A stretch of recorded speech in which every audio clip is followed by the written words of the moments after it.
Namaskar and welcome to Tramagic. This year, Kolkata's tramway celebrates its 150th anniversary and at the same time faces a challenging situation. Join me on this journey into a fascinating world full of iconic trams and wonderful people.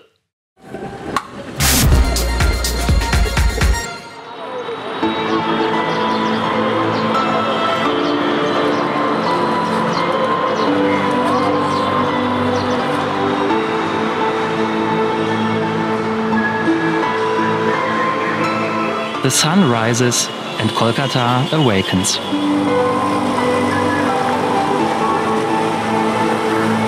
The capital of the state of West Bengal, located on the banks of the Hooghly River, is India's 7th largest city and home to 4.5 million people and at least as many different stories.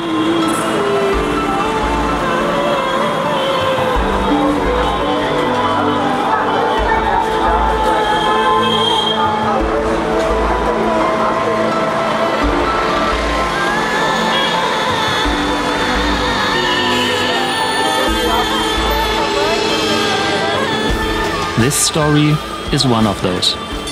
It is about the oldest operating tram system in all of Asia and about the people fighting for its survival.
Kolkata, also known as the City of Joy, was once the center of British India and played a crucial role in the country's struggle for independence.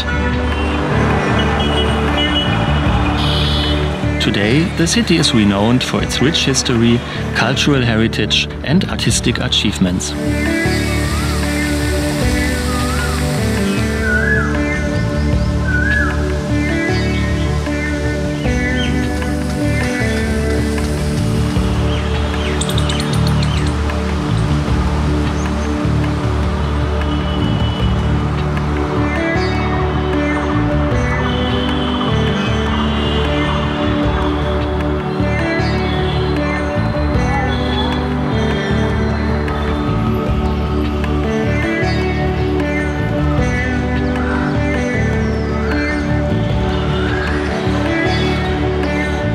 Kolkata's tram was opened in 1873 as a horse-drawn tram and electric service started in 1902.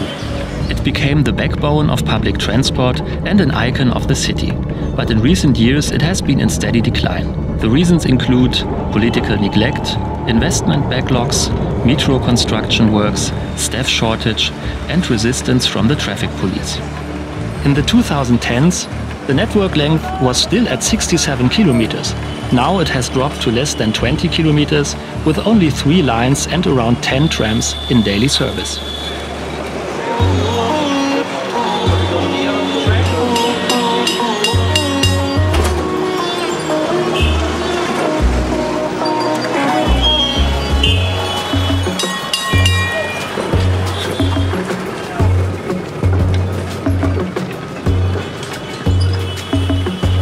The vehicle fleet consists mainly of the distinctive Bern standard trams built in the neighboring city of Howrah, and a few similar cars were supplied by the manufacturer Jessup. Design and technology are based on older British trams from the 1930s. These two-part trams have a steel body, 6 axles, 2 of them in the middle between the coaches and a trolley pole on the rear coach.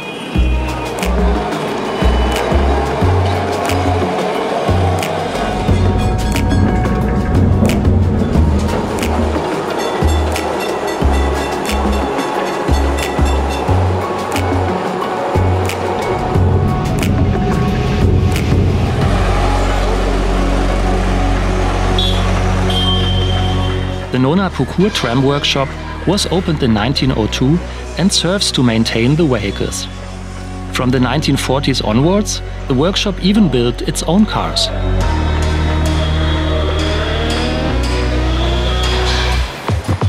In the new millennium, the workshop specialized in redesigning older vehicles to improve ride comfort.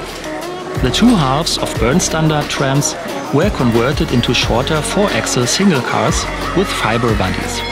These trams are lighter and more maneuverable in traffic.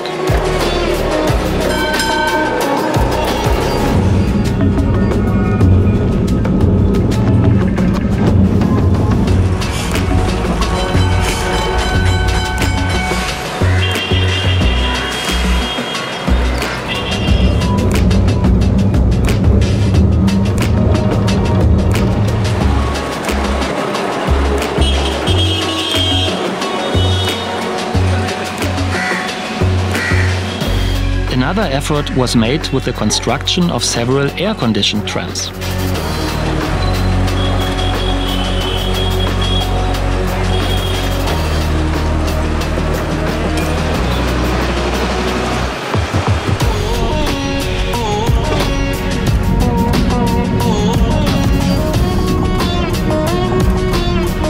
There are plenty of other interesting redesigned trams, but unfortunately, they are currently locked away in closed depots.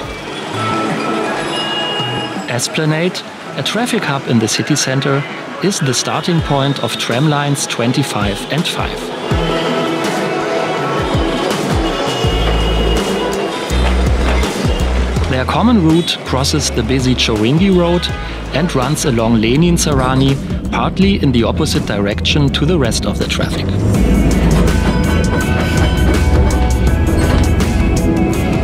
At Wellington Crossing, line 25 turns south and serves the residential areas in the southern city center. Designated stops hardly exist, so people have to beckon the tram and board from the street.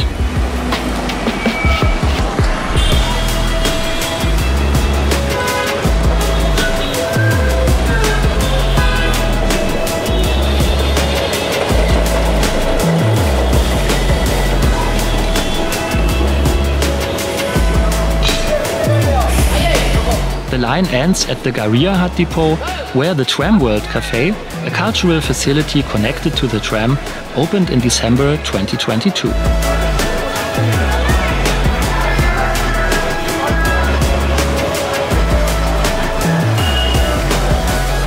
Line 5 was closed for over a year due to metro construction and is now operating again with irregular service. After Wellington Crossing, the line runs straight north and is actually important as it connects numerous educational institutions along College Street.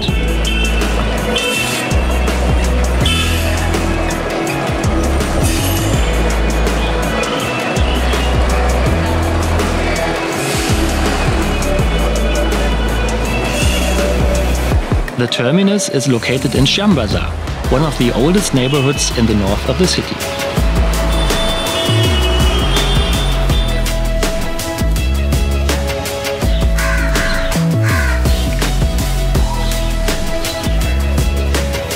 The last of the three lines currently in operation, line 2429, runs on a route isolated from the rest of the network in the south of the city between Tollygunj and Ballygunj.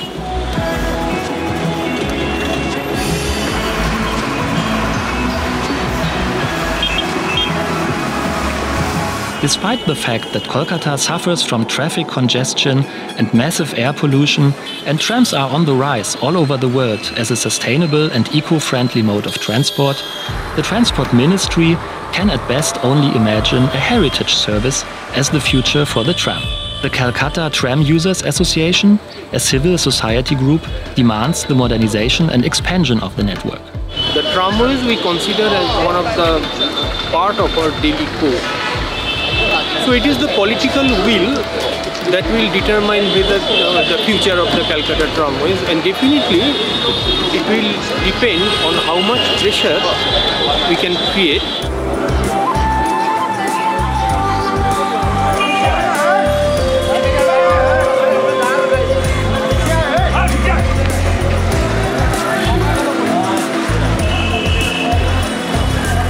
The tram's 150th anniversary celebrations on February 24th attracted a lot of attention, with the Australian and German consuls among those expressing their support. What is important is keep the infrastructure that you have and try to build upon that.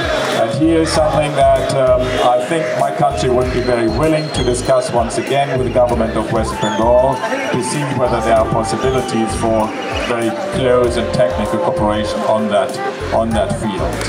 Thank you very much. At the same time, the Tramjatra-Festival was in full swing, a carnival of trams that happens every few years since 1996. It was founded by Roberto D'Andrea, a tram conductor and driver from Melbourne, together with local tram workers and activists. Roberto fell in love with Kolkata's trams at first sight. My first day on Indian soil, walking down Churingi, and I could hear in the distance ding, ding, ding, ding, and found all the trams in the esplanade. And from there I met tram workers. My friends told me that the system was under threat of closure, and we started forming a group of people to fight for the Calcutta tramways, but to do it artistically, to do it culturally. My hope then is that we can bring the Kolkata tramways back to a high-frequency tram service. So we're here to talk and help the tramways revive, preserve heritage and keep a beautiful friendship going between Melbourne and Kolkata. Finally, on February 26th, Kolkata's first ever tram parade started in Gariahat. 8 trams, from the oldest to the latest, were plying across the city.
The next day, line 2429 also saw a special tram. This one was decorated in honor of the Kolkata film director Satyajit Ray.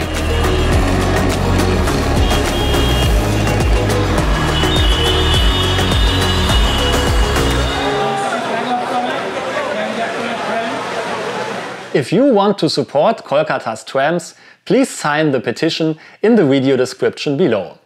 Thanks for watching and see you in the next video.